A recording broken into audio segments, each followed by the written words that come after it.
this is what you're gonna need to reseal a Volvo engine and do the timing, and it's pretty straightforward. I will put all the links in the description for everything here that you will need. We'll go left from right, and I'll show you exactly what everything is and kind of explain it. So starting from the very left, you will need some rags. But to start off, this is anaerobic sealer. This is some Loctite. It took me a long time to actually find this. Volvo has their own variant, or Volvo has their variant. They just, Loctite probably copied them. Who knows? They might get it from Loctite. Not exactly sure, but it's called anaerobic sealant or sealer, whatever you want to call it. And what it does, it's not like normal RTV that you use on normal engines, oil pans, stuff like that. This stuff works extremely well. And how it works is it dries with the lack of oxygen. And why that is good with Volvos, and it's pretty much good with any engine. If you use normal RTV, it usually is too thick of a film for a Volvo, because how these things work is the valve cover isn't just the valve cover, and the oil pan, the mid pan is not just, it's a mid pan, it holds the bearings. So the valve cover is the cam caps as well. And I guess you could tell that by how many bolts is holding this thing down. So when you use anaerobic sealant, it works with the lack of oxygen. So there's a bunch of oil passages in this valve cover / cam cap cover. And if any of that anaerobic sealant spills over into the oil passage, it doesn't dry. That's great, because if it was RTV and it did dry, it could clog that passage, or the piece of RTV could break off and clog one of these VVT solenoids, or clog the passage, burn a cam up, burn a main bearing up, burn a rod bearing up, anything like that. Anaerobic sealant only dries with the lack of oxygen. And if it doesn't have oxygen, it dries. And if it does have oxygen, it doesn't dry. And when you start the engine, the oil washes it away and dissolves it. So it works extremely well. I've used it on other engines than Volvos. I've used it on SRs, KAs. It doesn't work that well on non-machine surfaces. So if you're bolting let's say a stamp steel oil pan to a block, it won't, it's not thick enough. It won't seal it. So you will have to use RTV for that. But on machine to machine, it works extremely well. So that is the first thing. And pretty much the most important thing. If you don't use this stuff, you're pretty much gonna have leaks, or you'll run into issues later on with if you use RTV. So anaerobic sealant, number one. The second thing I think is the most important thing other than the oil and the filter on a Volvo or any engine, is a magnetic drain plug. These things, they just help you see what is happening each oil change in your engine and how much metal is coming out of it. There's always going to be metal that comes out of your engine, but if there's big chunks or big particles, something's going on. So that is something that I would definitely recommend everybody getting, is a magnetic drain plug. Then the next thing is the oil filter. So a long time ago with my S60R, I had an issue with an oil filter. I can't name the company just because of legal reasons, but the stock, the male, I don't know how you exactly pronounce that, Mahale, maybe that's, I don't know. Get these, or the factory Volvo oil filters, or K&N. I think those are the best filters you can get for a Volvo. And how these don't have, if you haven't worked on a Volvo before, these don't have an outside. They go into a cartridge, just like a, like a diesel truck or something like that. So that is pretty important, the oil filter. And then we're getting over into the bulk of stuff. So we have the water pump for the timing kit. We have the tensioner, and then we have an idler, and we also have a timing belt. So I always use the racing timing belts on Volvos. I've had very good luck with them, and I've never had any issues. Then we have pretty much all the cam seals, the front main, rear main, and pretty much all the seals that are going to be needed. And then we have all the O-rings and gaskets, the turbocharger gaskets, the oil pan O-ring kit, and what else? I think this is a spare oil pan oil O-ring kit that I had. There's more turbocharger gaskets. There's some crush washers, and there's these gaskets are actually for the automatic stuff, so that's not going to apply to this. But then there's some more turbocharger gaskets. So that is pretty much all the parts that you're going to need. I would also recommend getting a lot of brake cleaner, because most of the time the blocks don't actually leak, but the power steering pump and the front seals leak and stuff like that. So you won't have to as much clean the side of the block as much when you're doing the timing. You want to make sure to get up here. If you have a PCV issue, clean all that up. And then I'm not exactly sure if all this oil down here is from the PCV system flowing over, or if it's actually a cam seal leaking, but we're going to resolve that anyway. So the front pulley has to come off, and pretty much it's pretty straightforward when you do the timing on here. I'll explain it. There are a few little tricks that you need to know. This is what you need to pull the flywheel off. They're called triple squares. The link will be in the description. They are a good thing to have if you don't have a set and you're going to work on Volvos or any European cars, especially Audis have a lot of these, or yeah, definitely get a set of these. Links in the description.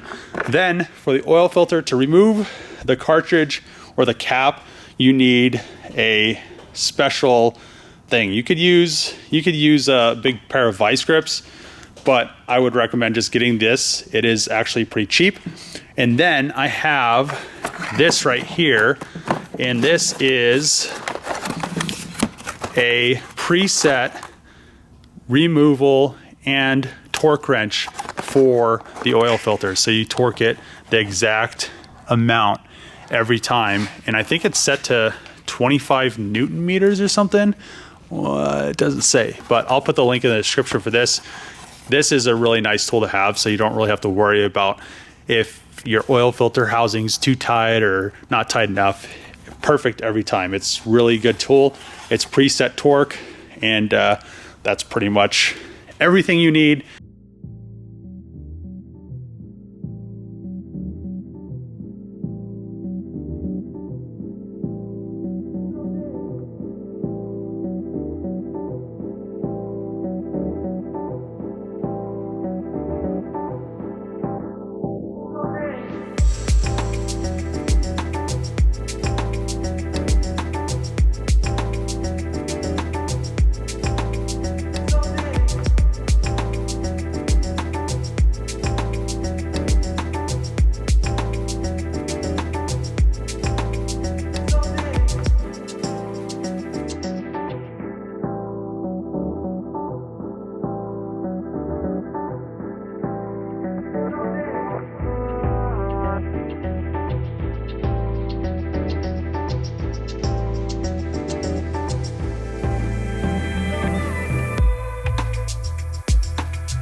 Just finished removing the oil pan off of the engine, and other than a few little spots where there's some buildup, overall everything looks extremely clean and it looks like good oil was used throughout its life. When you have the oil pan off, it is a good practice to check rod bearings to see if they have any side-to-side play or up and down play, which is pretty easy. You just grab them and you try to give them a little shake. They should, have a little bit of play, but not much. And yeah, all of them look good. Also, something you want to look at on the rod bearings, if any of these caps are discolored, like a bluish or anything like that, that is not a good sign. As you can see, all of these ones look the same as the block, so they're all nice and golden. That is pretty much just a coating from the oil. You can see once I wipe it off, it's all nice and clean, and that's actually extremely clean. Even right here, it has a little bit of buildup, but it wipes off really nice. So I'm guessing they were using a very good quality oil. Back here, it really doesn't look like I need to put a rear main seal in it. The seal looks great. There's no oil, no dripping, nothing like that. It's really clean right here. You just see clutch material right there, which is actually really nice. So I might hold off on doing the rear main seal because it looks fine and there's no reason to do something if you don't have to. Since we are at a little bit of a standstill because of oil pan and oil cooler O-rings, I did reorder them, but since it's the midweek almost, if they don't get here by Saturday, they'll probably be here Monday. In the meantime, we're going to pull the shifter linkage, the line, and the assembly for the clutch pedal. Whatever wiring we need, there's a wire that goes to the manual transmission by the shifter selector. I'm not sure if it's the same as the automatic, so I need to check that, but I'm pretty sure I need to pull the whole wiring harness out of this thing to put in mine, because the reverse lights, it doesn't have the stuff for the reverse lights because of transmission. Maybe that's what that's for, the reverse. I'm not exactly sure. I have to pull the shifter assembly as well. And back here, these wheels, I don't know. I kind of like them and I kind of don't. And I only have 2 of them, so if I had to order wheels, I'd have to order a whole nother set. I do have the Pegasus wheels I could run for now, but I'm gonna pull the wheels, brakes and rotors, the coilovers in the rear, and I may end up selling these for pretty cheap. They have pretty much brand new tires. You can see the wear marks down there, and or the wear indicators, but I think I'll probably sell this setup. Also, I didn't like there was spacers, so I have all 4 spacers. The other ones are down there. I may sell this whole setup with the spacers.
Oh, there's a fuel pump. Look at that. And the O-ring.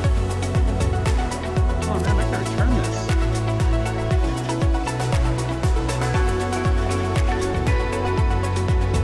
I got the receipt, I got the fuel pump.